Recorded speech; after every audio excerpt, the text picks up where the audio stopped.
Steve, given how they're defending Steph and given the nature of the officiating in the playoffs, is there anything that you can or need to do to kind of get him free and to put his stamp on this series once and for all? Yeah, we can definitely help Steph out, and we will. We can put him in better position to catch the ball or to handle the ball and to come off screens and that kind of stuff with more space, and we'll do that tomorrow. And then the other side of it is just him playing better, and that's what the playoffs are about. The coaching staff has to figure out the best lineups and the best looks.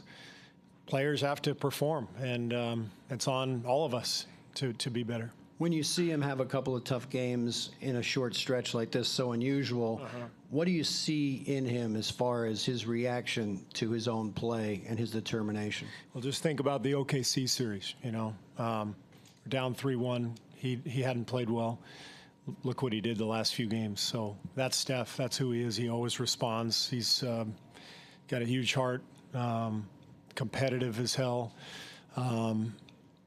and extremely talented. And I know how he will respond. He'll play well. He always does. Jeff on the left, standing. Steve, Jeff Zilgett, USA Today.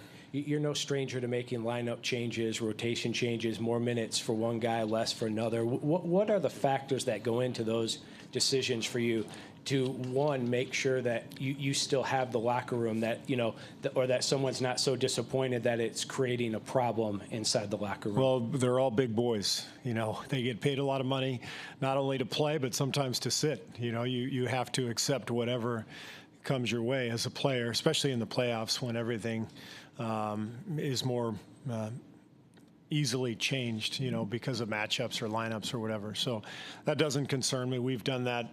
We have a very mature group, and if we were to make any changes, I wouldn't worry about hurting any feelings.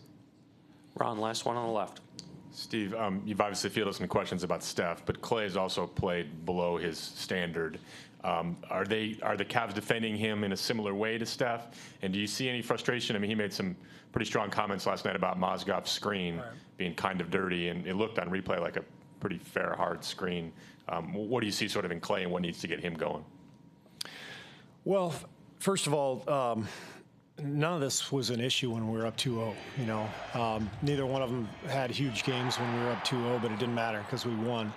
So, now all of a sudden we lose a game and, these become huge issues. This is what the playoffs are all about, the spotlight and the speculation and the criticism and, the dramatic change in perception about what's happening.